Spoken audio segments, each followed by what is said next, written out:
Vamos agora para a questão de número 11, Enem 2019, considerada uma questão difícil.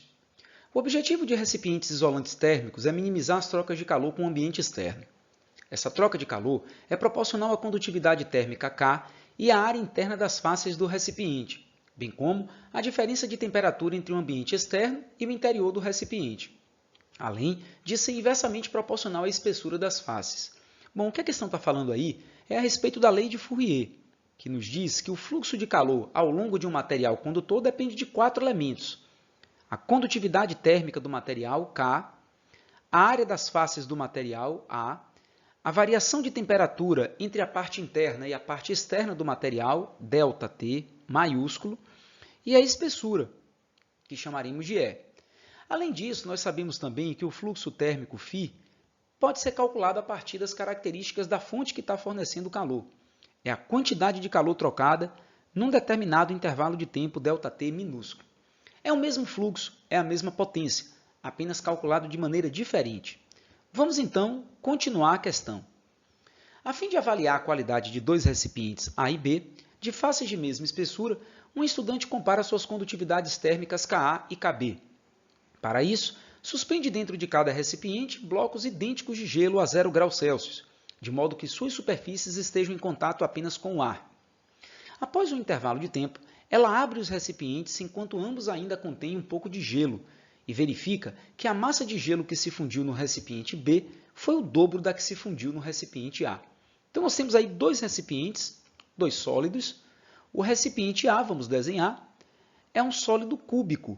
Ele tem todas as arestas iguais e, portanto, todas as faces iguais. De acordo com a questão, esse sólido tem 40 centímetros de espessura, 40 centímetros de comprimento e 40 centímetros de altura.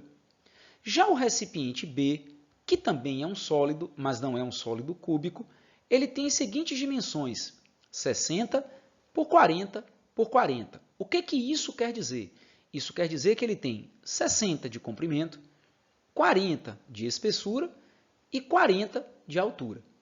Pois bem, além disso, a questão está falando que existem dois blocos idênticos de gelo que foram colocados dentro desses dois recipientes a 0 graus Celsius. Depois de um tempo, percebeu-se que nos dois recipientes o gelo fundiu parcialmente, ou seja, nós continuamos aí com gelo a 0 graus Celsius dentro dos dois recipientes após um tempo. Mas só que ele diz que a massa de gelo que derrete no recipiente B é o dobro da que derrete no recipiente A. Então vamos fazer o seguinte: se a gente chamar a massa de gelo que derreteu no recipiente A de M, a massa de gelo que vai derreter no recipiente B vai ter que ser 2M. Um outro detalhe importante: se esse gelo vai derreter, esse calor que nós estamos vendo aqui embaixo é um calor latente. E se é calor latente, portanto, nós temos aí um caso de produto de massa vezes calor latente L. Tudo isso sobre o ΔT. Vale lembrar que quando o calor é sensível, a mudança de temperatura se apresenta. Quando o calor é latente, é a mudança de fase que se apresenta. Então, quando a gente fala Q igual a ml, a gente está falando de calor latente. Quando a gente fala Q igual a mc ΔT, a gente está falando de calor sensível. Então, o que nós vamos fazer? Vamos para o comando da questão. A razão Ka sobre Kb é mais próxima de... Bom, para a gente saber qual é a razão entre os coeficientes de condutividade dos dois materiais, a gente primeiro vai ter que fazer a relação, né, da lei de Fourier, Ka ΔT sobre E, com outro conceito de fluxo, ml sobre ΔT. O resultado vai ser o mesmo, porém as fórmulas são diferentes, pois trata-se do mesmo fluxo. Então, se a gente igualar essas duas expressões, o que a gente vai obter? A gente vai obter aqui a seguinte relação: Ka ΔT de temperatura sobre a espessura, como sendo igual a ml sobre o ΔT de tempo. Nosso objetivo é descobrir quem é o K de A dividido pelo K de B. Então, vamos isolar o K aqui dessa fórmula. Vamos deixar o K sozinho no primeiro membro e tudo que não for K a gente passa para o segundo membro. Então, a gente vai ter que o K é igual à espessura vezes a massa vezes o calor latente sobre a área vezes a variação de temperatura vezes a variação do tempo. Então, o que a gente vai ter que fazer? A gente vai ter que dividir o K de A, que é tudo isso aqui para o A, pelo K de B, que é tudo isso aí para o B.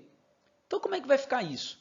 Bom, isso vai ficar E vezes M vezes L sobre A vezes ΔT vezes ΔT de tempo sobre E vezes ML sobre A vezes ΔT vezes ΔT de tempo. O que você tem em cima é o que você tem do coeficiente A.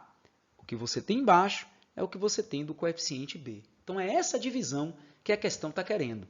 Só que a gente pode simplificar algumas coisas aí, né? Por exemplo, a questão fala que os dois recipientes têm as mesmas espessuras. Olha só, olha para o texto, mesmas espessuras. Então, a gente pode cortar o E que está em cima com o E que está embaixo.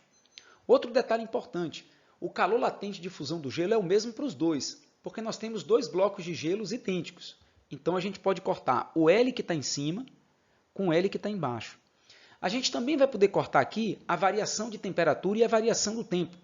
Por que a variação da temperatura é a mesma, Fino? Porque nós vamos ter, dentro dos dois recipientes, gelo a 0 grau e fora é um ambiente externo que é comum aos dois. Então, o ΔT que você tem para o recipiente A é o ΔT que você tem para o recipiente B. Como os dois recipientes nós vamos deixar por um certo intervalo de tempo, então é o que a estudante faz, então a gente também pode cortar os intervalos de tempo. E um detalhe muito importante, a massa de B é o dobro da massa de A. Então, onde tem M aqui embaixo, a gente vai colocar 2M. E aí a gente pode cortar o Mzinho de cima com o Mzinho de baixo. E aí o que a gente vai ter nisso tudo aí, né? Então, nisso tudo aí vai ficar assim, ó, 1 sobre a área de A sobre 2 sobre a área de B.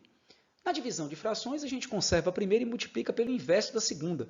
Fazendo isso, nós vamos então ter que esta relação KA sobre KB é a área de B sobre 2 vezes a área de A. Então, o que a gente precisa realmente calcular é isso aqui. Mas, Fininho, quem é a área de A e quem é a área de B? Aí a gente vai para a figura. Ó. A área de A, a área de todas as suas faces, já que tem 6 faces, um sólido como esses dois aí, na verdade, para o A vai ficar bem fácil, porque todas as faces do A são faces quadradas e tem área 40 por 40. Então, como ele tem 6 faces, vai ser 6 faces multiplicado por 40 vezes 40, que é a área de cada face. E isso vai dar para a área de A 9.600 centímetros quadrados. Já para a área de B, nós temos 4 faces 60 por 40, observe, a face de baixo 60 por 40, a face de cima, paralela a ela, também 60 por 40, e a face da frente e a face de trás, ó, também 60 por 40. Então, nós temos 4 faces 60 por 40. Então, 4 faces 60 por 40, e nós temos 2 faces, que são essas que eu vou colocar aqui de roxo, as laterais, ó, 40 por 40. Então, 2 faces, 40 por 40. Se a gente fizer essas continhas aí, isso vai dar 12.800 centímetros quadrados. Então, agora a gente já tem as áreas. Então, vamos substituir nessa expressão aqui. Vamos lá. Olha que questão grande, hein? Então, a área de B, 12.800 sobre 2 vezes a área de A, 9.600. Fazendo essas contas, nós vamos encontrar aproximadamente 0,67. O gabarito é a letra B. Está aí a questão de número 11.